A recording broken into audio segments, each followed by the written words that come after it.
ഇപ്പം നമ്മളെ ഇന്ത്യ മുന്നണി എന്ന് പറഞ്ഞ മുന്നണിയുണ്ട്, അത് നിലവിൽ വരണം. ഇന്ത്യ മുന്നണിയിൽ ഭാഗമാണ് ഇവിടുത്തെ ഇടതും വലുതും ഒക്കെ, ഒരു വ്യത്യാസമില്ല.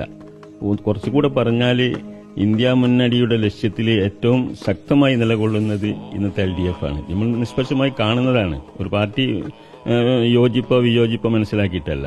ഈ ഫാസിസത്തിന്റെ ലക്ഷ്യം ഒന്ന് മുസ്ലിങ്ങളാണ്, പിന്നെ ക്രിസ്ത്യാനികളാണ്, മറ്റേത് കമ്മ്യൂണിസ്റ്റാണ് എന്നവർ വ്യക്തമായി പറഞ്ഞിട്ടുണ്ട്. അതുകൊണ്ട് തന്നെ കമ്മ്യൂണിസം ഒരിക്കലും ഫാസിസത്തോട് സന്ധിയാവില്ല എന്ന് നമുക്ക് ഉറപ്പിക്കാം.